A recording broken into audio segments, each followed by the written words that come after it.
She was just the woman who carried the plates. Quiet, efficient, beneath notice. Or so they believed. The evening Don Salvatore Rizzo entered Leclise.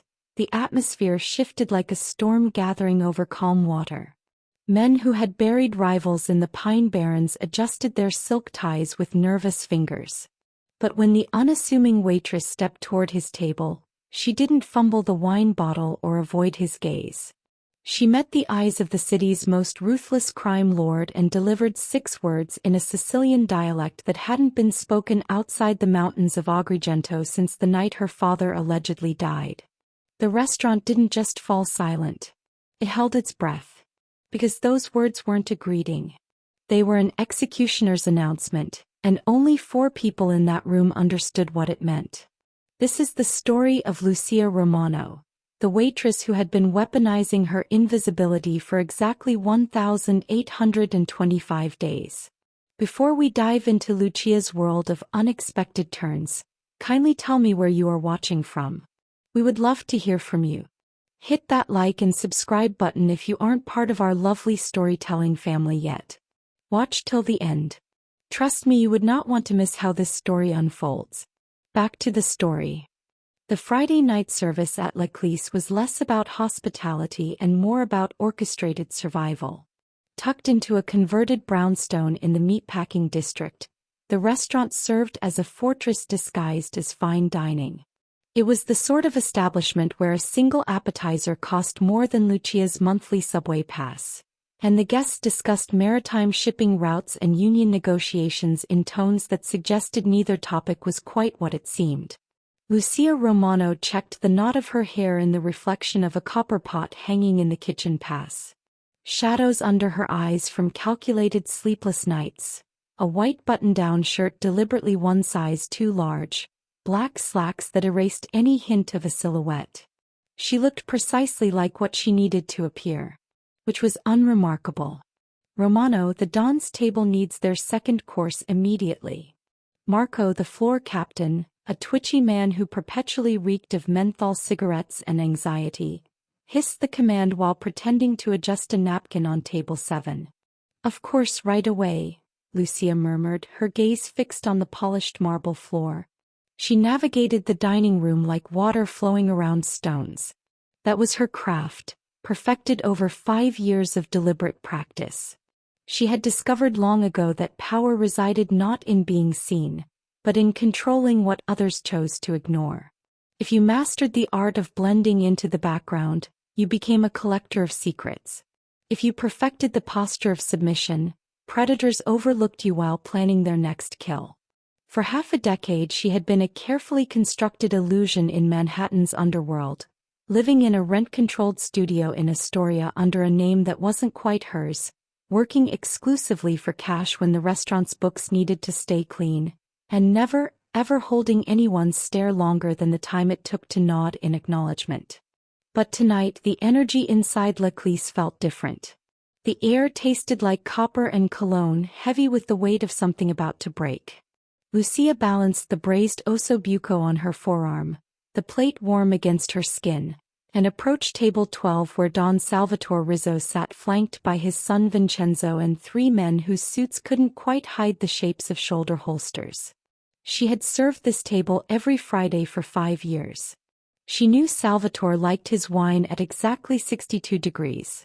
She knew Vincenzo chewed the inside of his cheek when he was planning something brutal.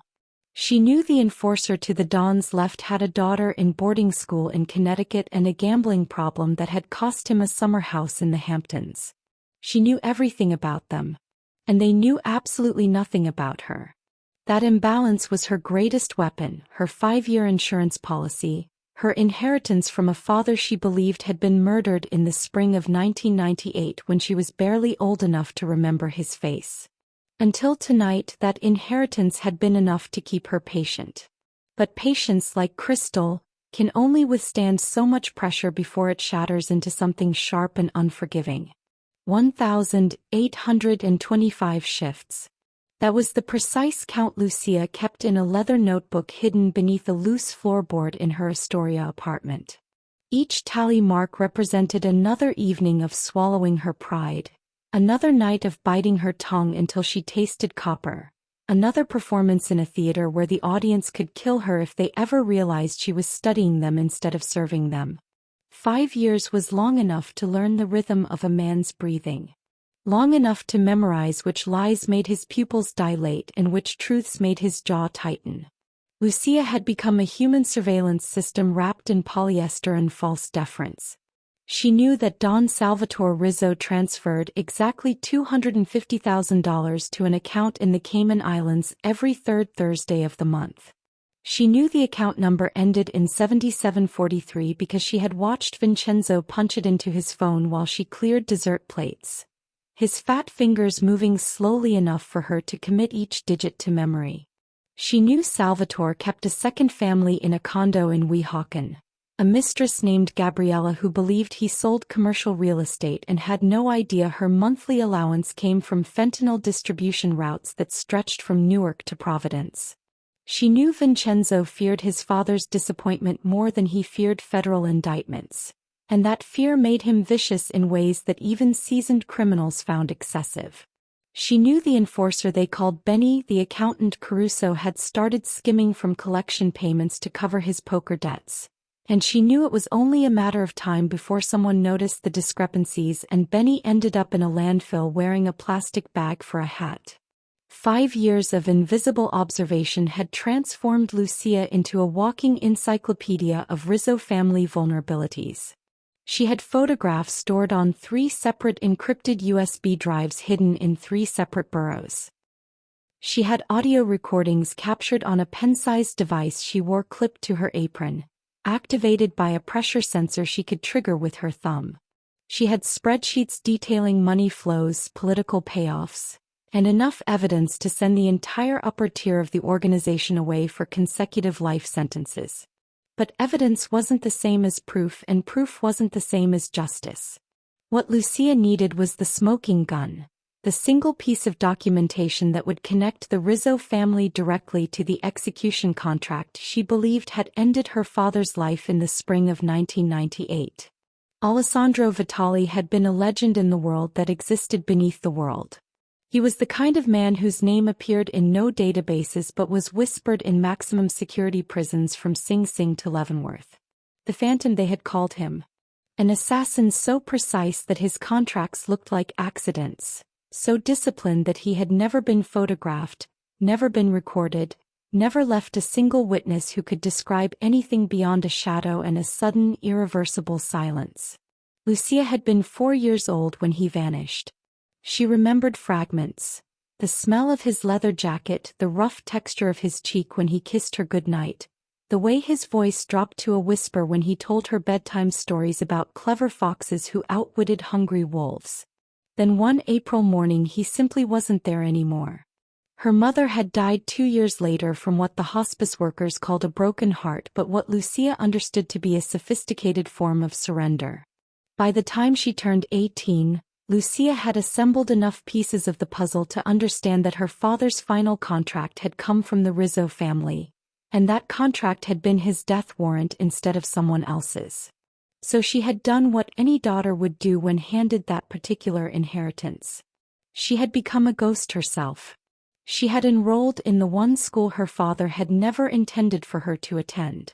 And she had spent 5 years preparing a meal the Rizzos would never finish. Tonight was supposed to be shift number 1826. Tonight was supposed to be another exercise in patience. But the universe, Lucia had learned, had a dark sense of humor about human plans. Don Salvatore Rizzo had built an empire on the principle that respect was something you took, not something you earned. At 73 years old, he still carried himself like a man who had never heard the word no without responding with violence. His silver hair was combed back with pomade that smelled like bergamot and arrogance. His suit was custom-tailored in Naples, the kind of craftsmanship that cost more than most people earned in 6 months. But beneath the expensive fabric and the veneer of old-world sophistication, Salvatore was still the same Brooklyn street thug who had beaten his first man to death with a tire iron at 16. Age had given him power, but it had also given him something far more dangerous: entitlement. Lucia set the osso buco in front of him with practiced precision, her movements economical and unremarkable. She could feel his eyes on her even before she straightened up. There was a particular quality to the way predators looked at prey, a kind of lazy assessment that assumed the outcome was already determined. "You've been here a while, haven't you?" Salvatore's voice carried the gravelly texture of decades of cigars and shouted commands. 5 years, Don Rizzo, Lucia replied, keeping her gaze fixed on the wine bottle she was positioning at the table's edge. 5 years and I'm just now noticing you. He said it like an observation, but Lucia heard the subtext. It was the opening move in a game she had watched him play with bartenders, coat-check girls, and anyone else he considered beneath his station and therefore available for his amusement. "I do my best to provide good service without being intrusive," she offered, her voice carrying just the right amount of practiced deference. Salvatore laughed, the sound wet and unpleasant. "Intrusive. Listen to the vocabulary on this one." He glanced at Vincenzo, who smiled dutifully at his father's joke, though his eyes remained flat and calculating. Lucia turned to leave, but Salvatore's hand shot out with surprising speed for a man his age. His fingers wrapped around her wrist, not hard enough to bruise but firm enough to make his point clear. She was an object in his world, and objects didn't leave until he was finished with them. "What's the rush?" he asked, his thumb rubbing across her pulse point in a gesture that made her skin crawl. "Sit with us for a minute. Have a drink." Every instinct screamed at her to de-escalate, to laugh it off, to play the flustered waitress who was flattered by the attention of a powerful man. That's what the invisible Lucia would have done. That's what 5 years of careful strategy demanded. But there was something about the casual way he touched her, the assumption that her body was just another thing he owned by virtue of being in his presence, that reached past her discipline and grabbed something older. Something genetic. Something that remembered a father who had taught her, in the handful of years they had together, that a Vitali bowed to no one. "I appreciate the offer, Don Rizzo, but I have other tables to attend to," Lucia said, her voice level but no longer deferential. The shift in tone was subtle, but in a room full of men who had survived by reading subtext, subtle was the same as screaming. Salvatore's grip tightened. His smile remained, but something predatory flickered behind his eyes. "I don't think you understand how things work here, sweetheart." He pulled her closer, close enough that she could smell the wine on his breath and see the broken capillaries in his nose. "When I make an offer, it's not really an offer. It's an instruction." Vincenzo shifted in his seat, his hand moving beneath the table in a gesture Lucia recognized. He was reaching for his phone, probably to text Marco to have security escort her out after his father was done humiliating her. The 3 enforcers at the table watched with the bored expressions of men who had seen this particular show before and knew how it ended. Lucia felt the notebook in her mind flipping closed. 5 years of data collection, of careful invisibility, of strategic patience. All of it suddenly seemed less important than the burning sensation crawling up her spine. Her father had been murdered by these people. Her mother had withered away grieving a man the Rizzos had erased like he was nothing. And now this dinosaur in a $10,000 suit thought he could add her to his collection of casual violations. The mathematics of the moment were simple. She could submit and continue the mission. Or she could honor the blood in her veins and accept whatever came next. Lucia Romano made her choice. Her free hand came up in a smooth arc. The crack of her palm against Salvatore Rizzo's face sounded like a gunshot in the quiet restaurant. Time fractured into before and after.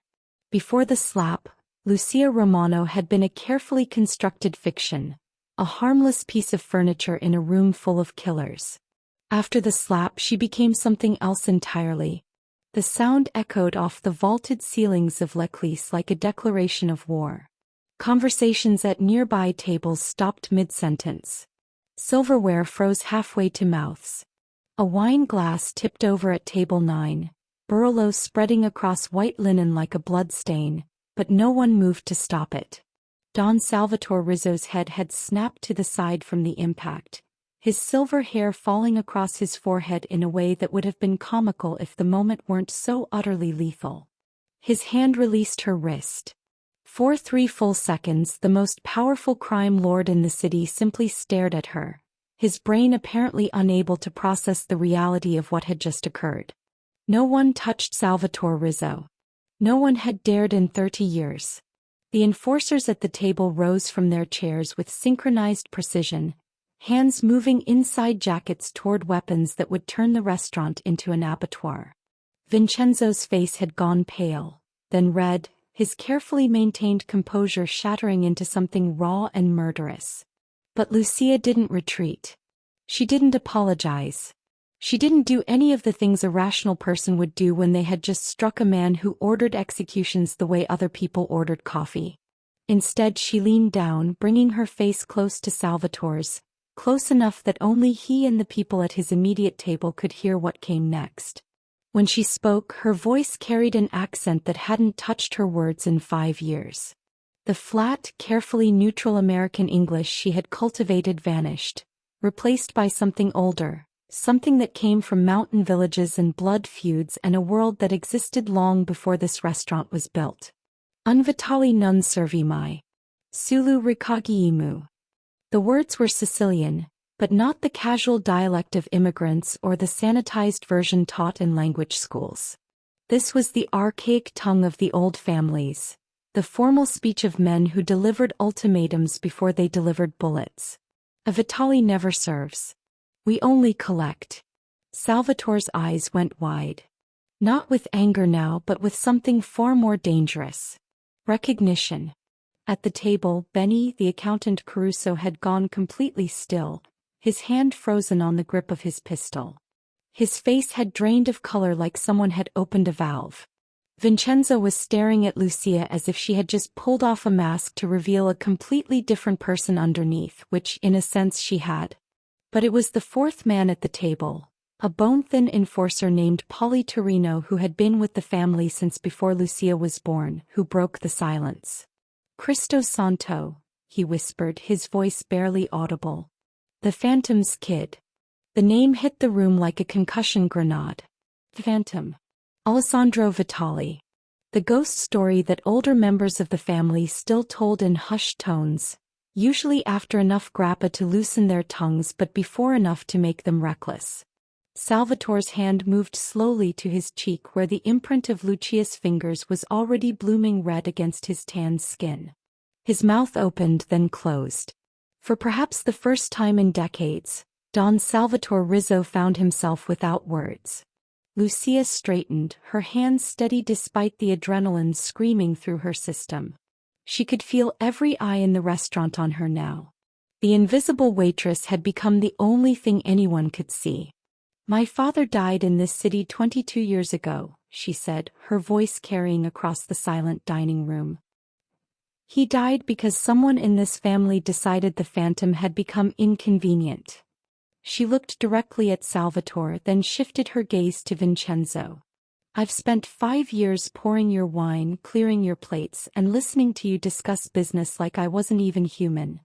A smile touched her lips, cold and humorless. But I was always human, Don Rizzo. I was always my father's daughter. And daughters remember.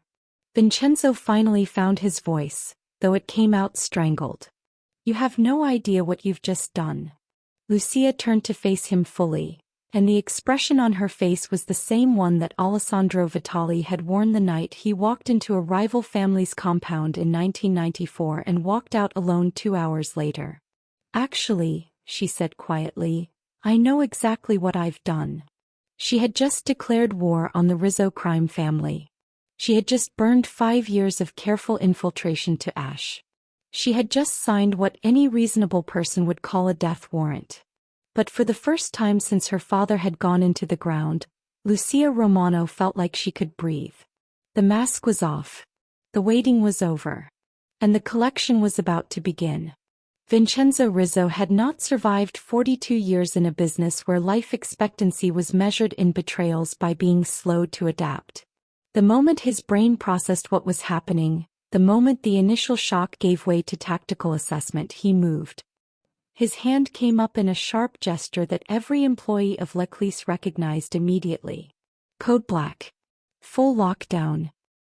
At the hostess stand, a young woman named Teresa, whose father owed the Rizzos 3 generations of loyalty, pressed a button hidden beneath the reservation computer.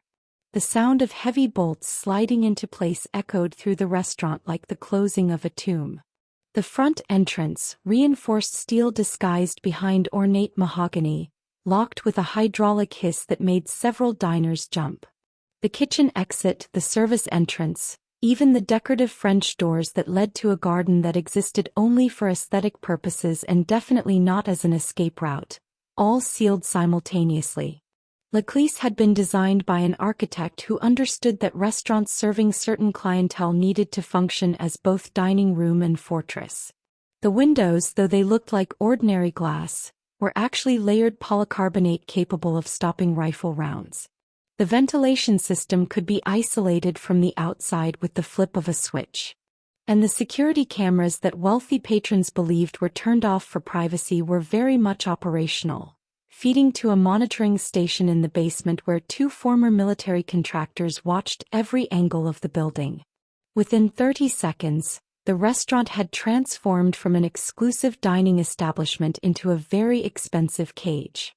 Vincenzo rose from his chair with the careful deliberation of a man whose next words would determine whether he maintained control or descended into chaos. "Ladies and gentlemen," he announced, his voice carrying the false warmth of a funeral director, "we're experiencing a security situation. For your safety, we need everyone to remain calm and seated."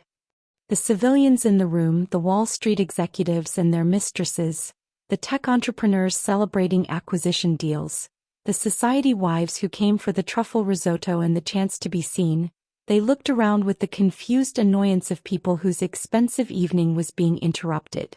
But the other guests, the ones who understood the true nature of Leclerc, they recognized the shift in atmosphere. They saw the enforcers stationed at strategic points around the dining room. They noticed the way casual dinner companions were suddenly alert and assessing exits that no longer existed. They knew exactly what kind of security situation required locking paying customers inside. The kind where someone was about to die. Vincenzo's attention fixed back on Lucia with the intensity of a man reassessing everything he thought he knew. 5 years, he said, and there was something almost like admiration buried beneath the fury in his voice. "You've been here for 5 years. Lucia didn't respond, but her silence was its own answer. Vincenzo's mind was moving at calculation speed now, running through the implications like a computer processing a virus detection. 5 years of Friday dinners where she had poured wine and cleared plates. 5 years of private conversations conducted in what they believed was security. 5 years of discussing account numbers, shipment schedules, political arrangements, enforcement actions. 5 years of treating her like furniture." His hand moved to his phone, fingers trembling slightly as he opened the encrypted messaging app the family used for sensitive communications. How much had she heard? How much had she recorded? What exactly had they said in front of the invisible waitress who turned out to be the daughter of the most dangerous man who had ever worked in their world? "Check her," Vincenzo snapped at Benny Caruso. "Everything. Phone, pockets, jewelry. I want every piece of electronics she's carrying on the table right now." Benny moved toward Lucia with the cautious approach of someone who had just watched a landmine reveal itself. His hands shook slightly as he reached for her apron.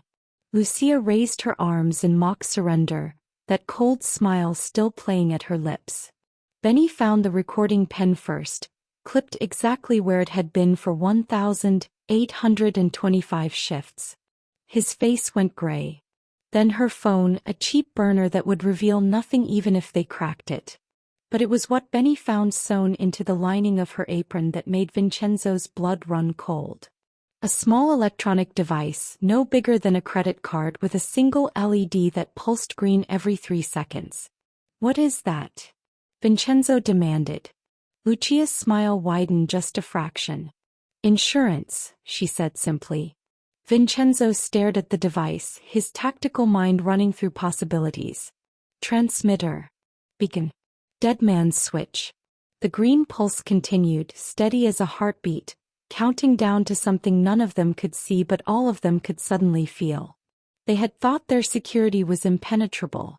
They had thought their 5 years of careful operation had been conducted in protected space. But Lucia Romano, daughter of the Phantom, had been the virus in their system the entire time. And now Vincenzo Rizzo stood in a locked restaurant, surrounded by witnesses, with no idea how deep the infection had spread or what would happen when that pulsing green light finally changed color. The basement of Leclerc smelled like wine concrete, and the particular kind of damp that came from being built over ground that had witnessed too much history. Row upon row of vintage bottles lined the walls in climate-controlled racks, labels from Tuscany and Bordeaux that cost more than most people's cars. But the room's true purpose had nothing to do with aging Brunello. In the corner, beneath a single bare bulb that swung slightly from the ventilation system's movement, sat a metal chair bolted to the floor. The chair had been used 11 times in the restaurant's history. No one who had occupied it had ever walked back up the stairs. Lucia sat with her hands zip-tied behind her back, the plastic cutting into her wrists with enough pressure to restrict circulation but not enough to cause immediate damage. Vincenzo understood interrogation the way a surgeon understood anatomy. You needed the subject conscious and capable of communication, but uncomfortable enough to understand their situation was deteriorating. Salvatore stood against the wine racks, one hand still touching his cheek where the mark of her slap had deepened to purple. He hadn't spoken since they brought her down. His silence was more terrifying than any threat he could have made. Benny and Polly flanked the stairway, blocking the only exit. Both men held weapons now, no longer concealed. The time for pretense had passed somewhere around the moment Lucia had spoken her father's name. Vincenzo circled her slowly, the electronic device from her apron held carefully in his palm like it might detonate if he squeezed too hard. "This is still transmitting," he said, watching the green LED pulse with metronomic consistency. "Which means you have a receiver somewhere." Lucia said nothing. "We swept this building for electronic surveillance 6 months ago," Vincenzo continued, his voice carrying the irritation of a man whose professional competence had been called into question. "Top-tier security firm, former NSA contractors. They found nothing." "They found what I wanted them to find," Lucia replied calmly. "A few amateur bugs in obvious places. Made you feel secure. Secure people get careless." Vincenzo's jaw tightened. He set the device on a small table next to the wine inventory logs and leaned down until his face was level with hers. "Here's what's going to happen," he said quietly.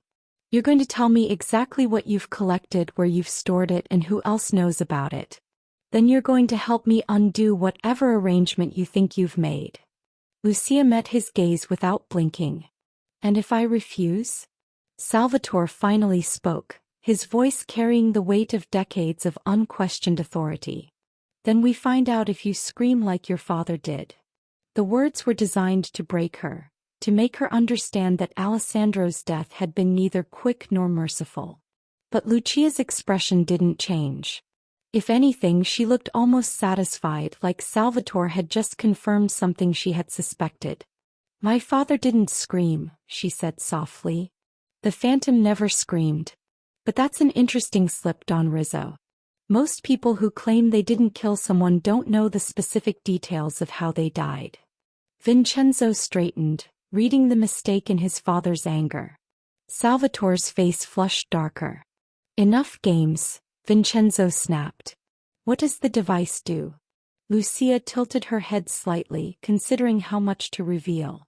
The mathematics were simple now. She was locked in a basement with 4 men who had killed more people than she could count. Her only leverage was information, and leverage only worked if the other side believed you were willing to use it. "It's a heartbeat monitor," she said calmly. "Synced to my pulse through a sensor in my bra. As long as my heart keeps beating at a normal rhythm, It transmits a continuous signal to 3 separate servers in 3 separate countries. She paused, letting them absorb the implication. If my heart rate spikes above 140 for more than 2 minutes, indicating extreme stress or physical trauma, the transmission stops. If my heart stops completely, the transmission stops. And if the transmission stops for any reason, an automated system activates. Vincenzo's expression shifted from anger to calculation. What kind of system? The kind that sends 5 years of documented evidence to the FBI, the U.S. Attorney's Office for the Southern District of New York, the IRS, and about 40 different journalists who would kill for this story, Lucia replied. Bank records, photographs, audio recordings, shipping manifests, names of police officers on your payroll, names of politicians who take your money. Everything. She smiled that cold smile again. I've built you a very comprehensive prosecution package. It's sitting in encrypted folders right now, waiting for my heart to stop sending the all-clear signal. Salvatore lunged forward, but Vincenzo caught his arm. How long? Vincenzo asked, his voice tight. How long what? How long do we have if your heart stops? Lucia glanced at the clock on the wall behind them. The system has a 60-minute delay to account for technical glitches or false positives. It's been programmed to activate at exactly midnight if I don't manually reset it with a code only I know. He let them do the math. It was currently 11:07. So you have 53 minutes to decide, Lucia said pleasantly. Kill me and spend the rest of your lives in federal prison. Or let me walk out of here and wonder if I'll ever actually trigger it anyway. The silence that followed was broken only by the hum of the wine coolers and the pulse of the green LED. Vincenzo stared at her with the expression of a man who had just realized he was playing chess against an opponent who had spent 5 years studying his every move. Vincenzo Rizzo did something Lucia hadn't anticipated in any of her carefully constructed scenarios. He laughed. Not the nervous laughter of a man trying to defuse tension, but genuine, deep amusement that echoed off the concrete walls and made the wine bottles rattle slightly in their racks.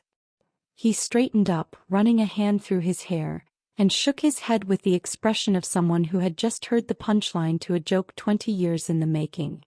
This is beautiful, he said, still chuckling. This is absolutely beautiful. Lucia's confidence wavered for the first time since the slap. Vincenzo's reaction made no sense. A man facing federal prison didn't laugh unless he knew something the other player didn't. You think this is funny? She asked, her voice carefully neutral despite the uncertainty crawling up her spine. I think it's tragic, Vincenzo replied, wiping at his eyes. 5 years. 5 years of your life gone.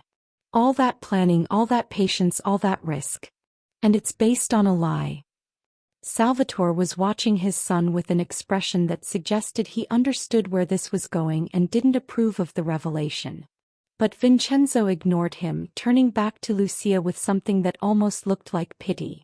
Your father, the legendary phantom Alessandro Vitali, Vincenzo said, each word deliberate. You've built your entire crusade on the assumption that we killed him in the spring of 1998. I don't assume, Lucia said coldly. I know. He disappeared after taking a contract in this city. He was working for your family. And then he was gone. Gone, yes, Vincenzo agreed. Dead?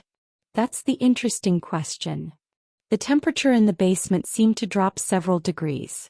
Lucia's heart rate spiked, and she knew the device in Vincenzo's hand would be registering the change in her pulse. What are you talking about? Vincenzo pulled a chair over and sat down across from her, close enough that she could see the genuine curiosity in his eyes. April 17, 1998, he said. Your father was supposed to handle a problem for us. A federal prosecutor named Richard Ashford who was getting too close to certain financial arrangements. Simple job for someone with Alessandro's skills. He paused, organizing his thoughts. We set up the meet at a warehouse in Red Hook. My father and I went personally because the Phantom didn't work through intermediaries. We wanted to discuss terms, show respect, Make sure he understood the timeline. Salvatore shifted against the wine racks, his jaw tight. He never showed up, Vincenzo continued. We waited for 3 hours. Called the contact number we had, nothing. Sent people to known locations, nothing. Alessandro Vitali had vanished. Lucia's mind raced, trying to reconcile this version with the story she had pieced together from whispered conversations and stolen documents.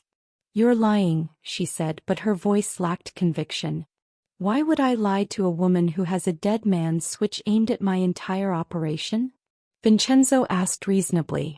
You already have all the leverage. The truth doesn't change your position. He leaned forward, his expression serious now. We spent 6 months looking for your father. Not to kill him, to find out what happened. You don't ghost a family like ours without consequences, but more importantly, you don't ghost us without making us wonder who else got to you first. We thought maybe the feds had grabbed him, Salvatore added, his voice rough. Or maybe one of the families from Boston or Philly had made him a better offer and he decided loyalty was negotiable. But we never found a body, Vincenzo said. We never found evidence he'd been arrested. We never found proof he'd taken another contract. Alessandro Vitali simply stopped existing. Lucia felt the foundation of her 5-year mission beginning to crack. That's impossible. People don't just vanish.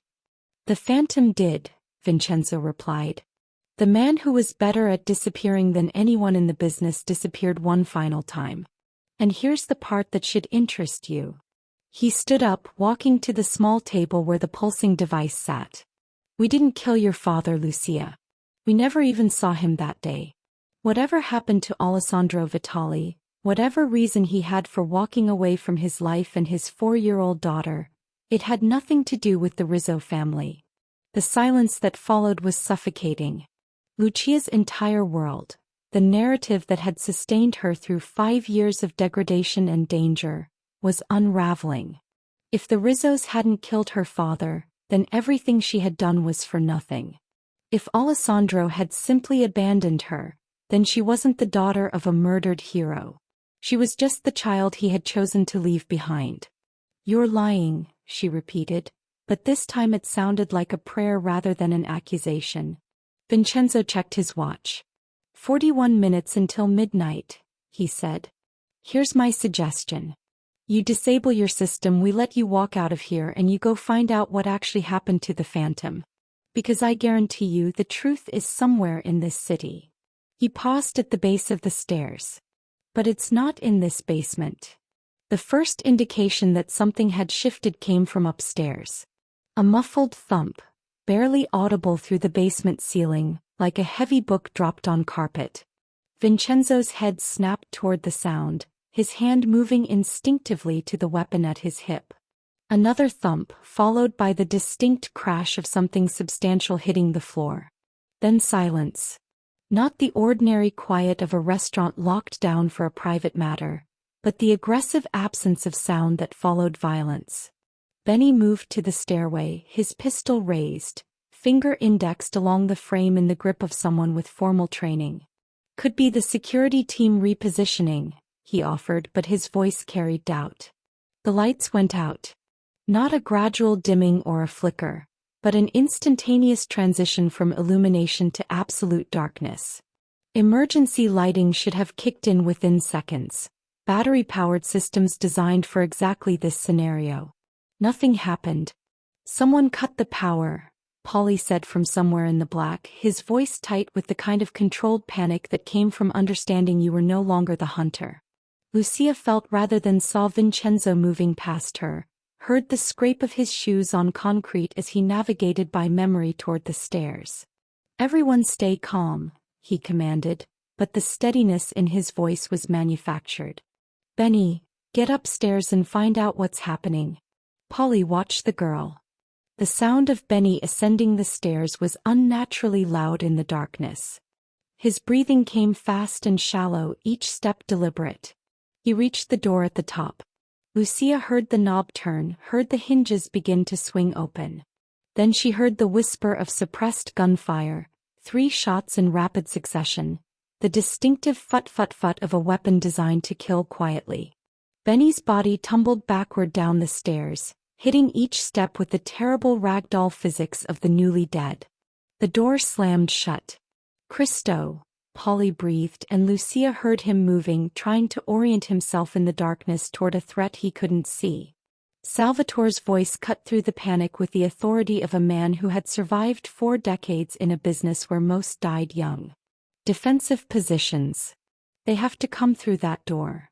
But even as he said it, Lucia heard something that made her blood run cold. Movement behind them. Not from the stairway, but from the far corner of the basement where the wine storage extended into what she had always assumed was a solid wall. A section of the brick facade swung inward with the smooth mechanical precision of a hidden door that had been maintained and oiled for exactly this kind of use. Lights spilled into the basement, blinding after the absolute darkness. Tactical flashlights, 3 of them, mounted on weapons carried by figures dressed in black tactical gear that absorbed light like it had been designed to erase their presence. The first figure moved with the fluid economy of someone who had cleared rooms professionally for years. Center of mass shots, double-tap rhythm, no wasted movement. Polly went down before he could even raise his weapon, 2 rounds to the chest that punched through his sternum and dropped him like a puppet with cut strings. Salvatore managed to get his pistol up, managed to fire twice in the direction of the tactical lights. The rounds went wild, hitting wine bottles that exploded in sprays of vintage Barolo. The return fire was surgically precise. Salvatore crumpled against the wine racks, sliding down to sit with his legs splayed out, one hand pressed against his abdomen where blood was already pooling between his fingers. Vincenzo had dove behind a support column, firing blind in the general direction of the breach team. 3 more suppressed shots answered him, chipping concrete from his cover and forcing him to pull back. "Federal agents, drop your weapons," one of the tactical figures shouted, but the command carried no conviction. These weren't federal agents. Feds announced themselves with bullhorns and warrants and overwhelming force that came through the front door. These were operators conducting an extraction or an execution, and the legal paperwork was optional. Smoke canisters hissed to life, filling the basement with thick gray clouds that turned the tactical lights into diffused halos. Lucia couldn't see anything beyond 3 feet in any direction. She heard Vincenzo fire twice more, heard him grunting with effort as he moved position. Then she heard the distinctive sound of a magazine being ejected and a fresh one slapped home. Someone was reloading very close to her chair. A hand grabbed the back of her restraints and she felt the zip ties part under the pressure of a combat knife. "Don't move, don't speak," a voice said directly into her ear, barely a whisper beneath the chaos. The voice was male, low and controlled, with an accent she couldn't quite place. American, but with the slight formality of someone who had learned English as a second language decades ago. The smoke was beginning to clear. Vincenzo emerged from behind his column, his weapon tracking across the room, searching for targets. He found none. The tactical team had withdrawn back through the hidden door as quickly as they had entered. Salvatore sat dying against the wine racks. Benny and Polly were already gone. And the chair where Lucia had been restrained 30 seconds ago now sat empty. The daughter of the Phantom had been taken by ghosts. The tunnel behind the hidden door smelled like mildew and decades of secrets.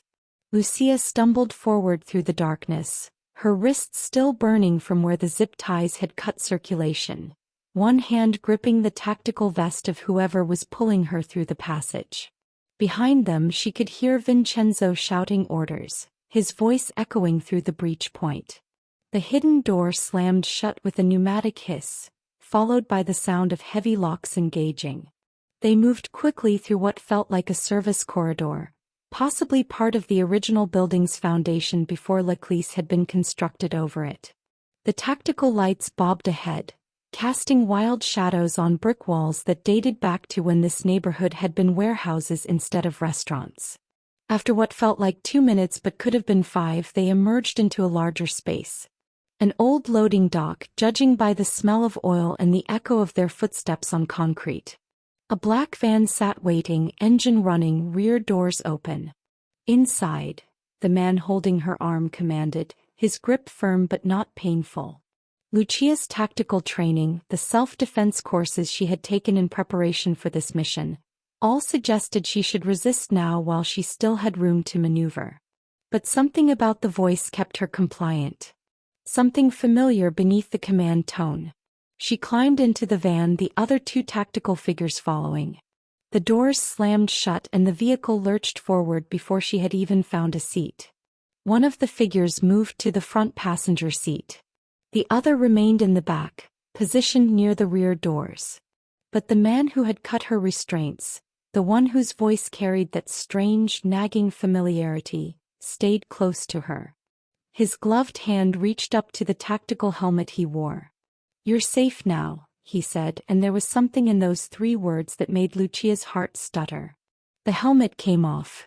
The face beneath was older than she remembered, lined with 22 years of whatever life he had lived in the spaces between then and now. Gray touched his temples where there had been black in her earliest memories. Scars marked his jaw, small white lines that spoke of violence survived. But the eyes were the same. Dark brown, almost black, with the kind of depth that came from seeing too much and choosing to keep looking anyway. Alessandro Vitali sat across from his daughter in the back of a tactical van and watched her process the impossibility of his existence. "Lucia," he said softly, and the way he pronounced her name with the slight roll of the R and the emphasis on the second syllable, shattered whatever composure she had left. For 5 seconds she simply stared at him, her mind refusing to reconcile the ghost from her childhood with the armed operator sitting close enough to touch. Then the questions came, tumbling out in no particular order, her voice climbing toward something that might have been hysteria if she let it. "You're dead. You've been dead since I was 4. I watched my mother grieve you for 2 years until it killed her. I spent 5 years infiltrating the people I thought murdered you. How are you here? How are you alive? Why did you leave us?" Alessandro's expression carried the weight of 2 decades of guilt. "I left to protect you," he said simply. "Protect me." Lucia's laugh was sharp and brittle. "Protect me from what? From having a father? From having a life that wasn't built on revenge?" He reached out slowly, telegraphing the movement like someone approaching a wounded animal, and placed his hand over hers. She wanted to pull away. She wanted to hit him. She wanted to scream. But his hand was warm and calloused and real, and she had spent 22 years imagining he was nothing but bones in an unmarked grave. "From this," Alessandro said, gesturing to the tactical gear, the weapons, the van racing through New York streets away from a crime scene. "From the life that was going to get me killed and would have taken you with me. So you faked your death?" "I staged my exit," he corrected gently. "There's a difference. I had to make it convincing enough that everyone stopped looking. The Rizzos, the other families, the people I had worked for. If anyone thought I was still operational, they would have used you to find me." Lucia pulled her hand back, her anger finding solid ground. "Instead you let Mom waste away thinking you were dead. You let me grow up without you. You let me build my entire adult life around avenging a murder that never happened." Alessandro's face crumpled slightly, the tactical operator facade giving way to something far more vulnerable. "I know," he said. "I've watched you for 5 years, Lucia. Every shift at L'Eclisse, every night you went home to that apartment in Astoria. I was there in the shadows, praying every single day that you would wake up and decide the revenge wasn't worth it. That you would walk away and build a real life." The van made a sharp turn and Lucia had to brace herself against the wall. "You were watching me?" she asked, her voice dangerously quiet. "I had to know you were safe." Safe. The word came out like a curse. "I was pouring wine for mobsters while wearing a wire. I was one wrong move from ending up in a landfill. And you were watching from the shadows like some kind of guardian angel who forgot the guardian part."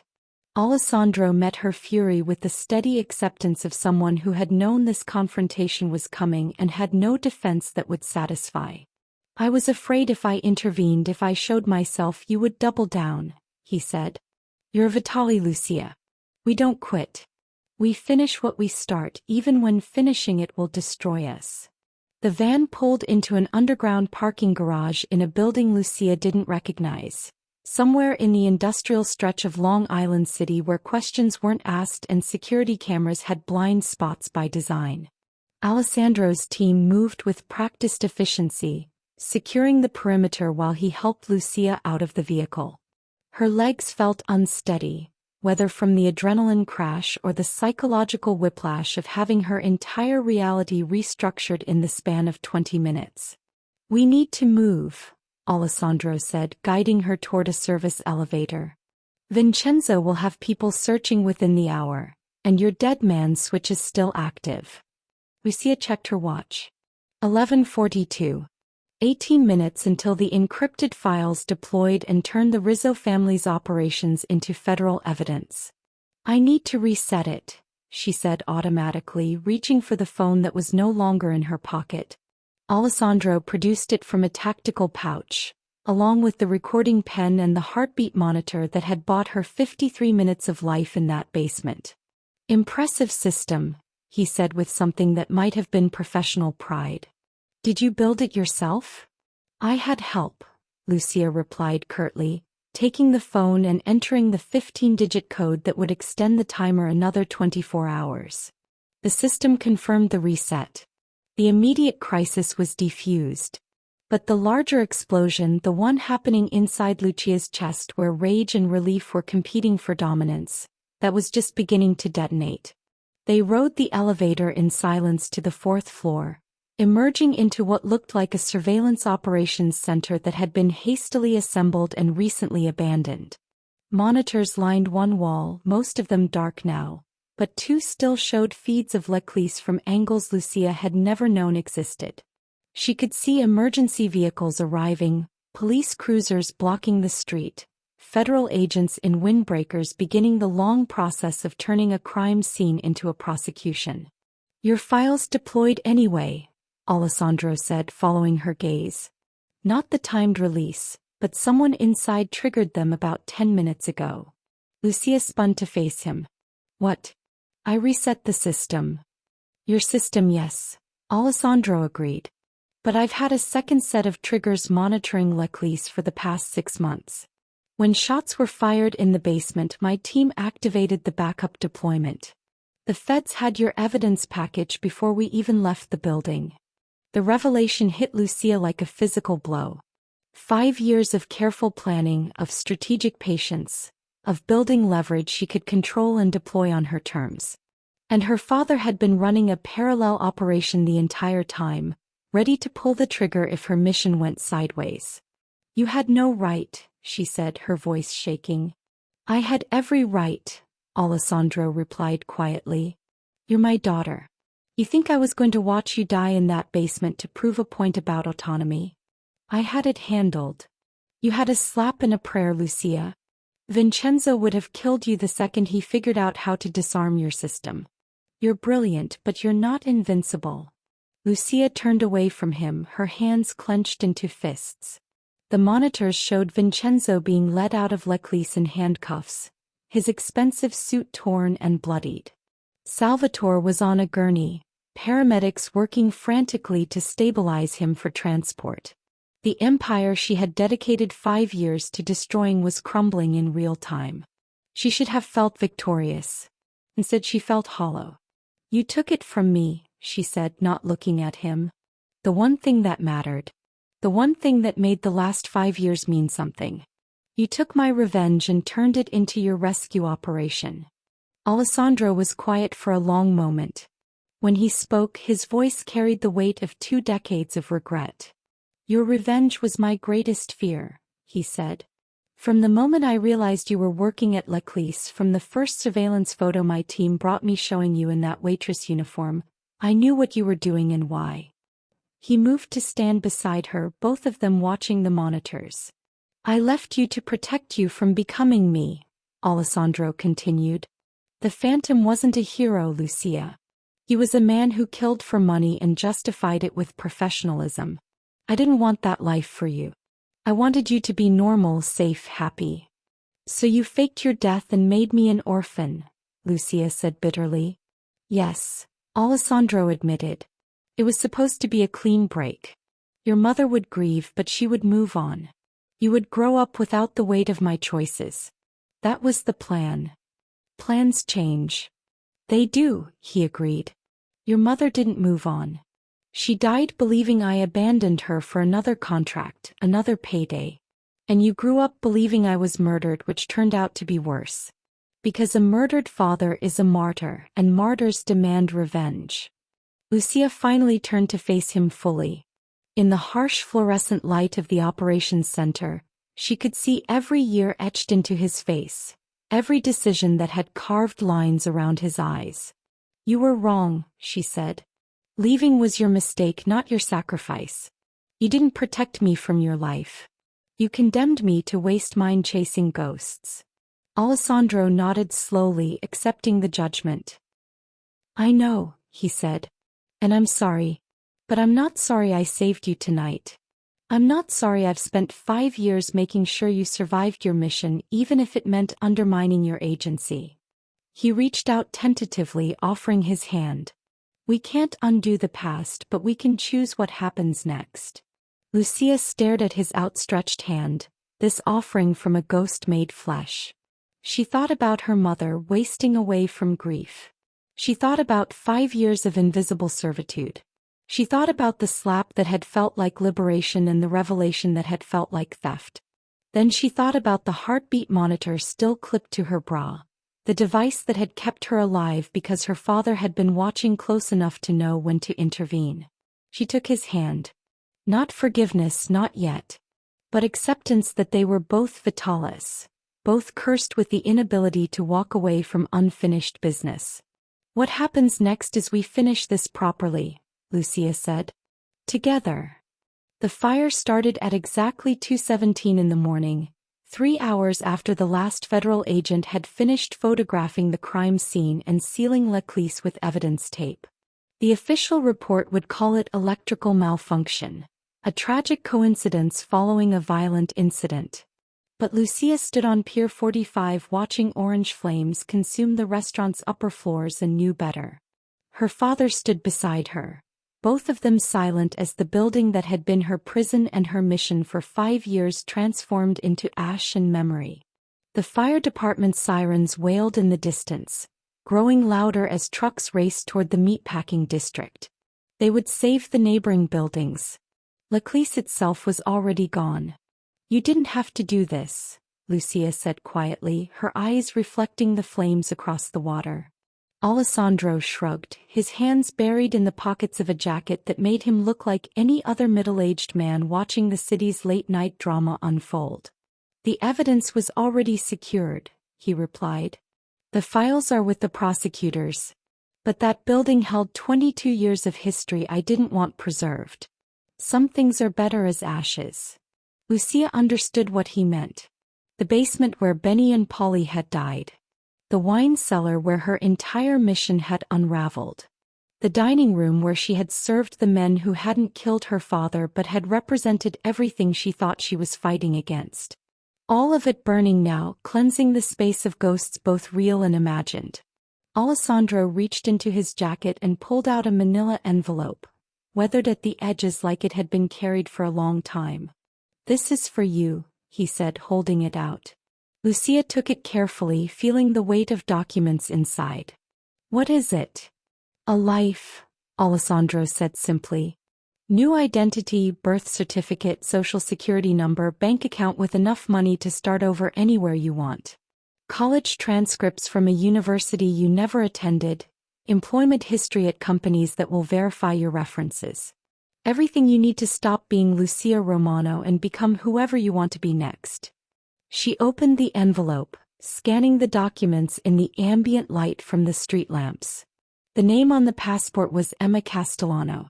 The face in the photo was hers, but the expression was different. Softer, less guarded. The woman in that picture looked like someone who had never spent 5 years pouring wine for criminals. You're giving me an exit, Lucia said. I'm giving you a choice, Alessandro corrected. The choice I never had. You can take these documents, get on a plane tomorrow and build a normal life. Go to graduate school, meet someone who doesn't carry a gun, have children who never learn what their grandfather did for a living. He paused, watching her face. Or you can stay in this world and accept what we both know is true. What's that? Lucia asked, though she already knew the answer. That you're a Vitali, Alessandro said. That the work is never truly done. That somewhere in this city there are people who need the skills you've developed, the mind you've sharpened, the courage you've proven. People who can't fight for themselves and need someone willing to operate in the spaces where law and justice don't always overlap. Lucia looked back at the burning restaurant. The roof had collapsed now, sending a column of sparks spiraling into the night sky like desperate prayers. She thought about her mother, who had loved a man she could never fully know. She thought about 5 years of careful deception and what it had taught her about patience, about leverage, about the distance between revenge and justice. She thought about the heartbeat monitor still in her pocket, the device that had kept her alive because her father had been watching from the shadows. I'm 26 years old, she said. I've spent 5 years learning to be invisible and 1 night learning to be seen. I don't know who Emma Castellano is supposed to be. Then don't be her, Alessandro replied. Be Lucia Vitali. Your real name, your real legacy. Not the daughter of a ghost, but a woman who chooses her own contracts. He turned to face her fully, and in the firelight she could see the resemblance everyone had always told her was there. The same dark eyes, the same stubborn jaw, the same inability to walk away from problems that should be someone else's responsibility. I can't give you back the childhood I stole, Alessandro said. I can't undo the grief or the wasted years. But I can offer you partnership. A chance to do this work the right way, with backup, with resources, with someone who understands the cost. Lucia held the envelope containing Emma Castellano's future in one hand. In her other pocket, her real phone buzzed. A text message from a number she didn't recognize, but the content made her breath catch. My daughter is missing. The police won't help. They say she ran away, but I know she didn't. Please. I heard you help people the system ignores. She showed the message to Alessandro. He read it, his expression unreadable. There's always another case, he said. Always another person who falls through the cracks. You can walk away from it, Lucia. No one would blame you. Lucia looked at the message again. Then she looked at the fire-consuming Leclise, erasing 5 years of her life but also freeing her from the weight of a mission built on false premises. She thought about the woman she had been when she first walked into that restaurant. And the woman she had become in the basement when she spoke her father's name. Slowly, deliberately, she tore the envelope in half. Emma Castellano's documents fluttered into the Hudson River, carried away by the current toward the Atlantic. The work is never done, Lucia said, more to herself than to her father. Alessandro nodded, the hint of a smile touching his lips. No, he agreed. It's not. They stood together on the pier as the fire department brought Leclise's flames under control. Father and daughter united not by blood alone but by the understanding that some legacies weren't meant to be escaped. They were meant to be refined, redirected, and used to protect the people who needed protection most. Lucia Vitali had spent 5 years preparing for revenge. Now she would spend the rest of her life learning what justice actually required. The apprenticeship was over. The real work was just beginning. Sometimes the ghosts we chase aren't the ones who haunt us most. Sometimes it's the life we sacrifice in their name. Lucia Romano spent 5 years becoming invisible to avenge a father who was never dead. Alessandro Vitali spent 22 years watching from the shadows to protect a daughter who needed presence, not absence. Both learned the hardest lesson the underworld teaches. Revenge is a mirror that shows you who you're becoming, not who you lost. The Rizzo Empire fell that night, not to bullets or fire, but to 5 years of patient documentation and 1 moment of raw defiance. Salvatore survived his wounds only to face federal prosecution. Vincenzo took a plea deal and disappeared into witness protection, trading his legacy for 20 more years of life. And somewhere in New York City, a father and daughter began the complicated work of rebuilding trust while dismantling the systems that preyed on the powerless. The work, as Alessandro promised, was never truly done. But for the first time in 5 years, Lucia wasn't working alone. If this story resonated with you, hit that like button and let me know in the comments what you thought about Lucia's journey from revenge to redemption. Should she have taken the new identity and walked away, or did she make the right choice partnering with her father? And if you want more stories that explore the complicated intersection of justice, family, and the choices we make when the system fails us, subscribe and turn on notifications. There are more untold stories waiting in the shadows. See you in the next video.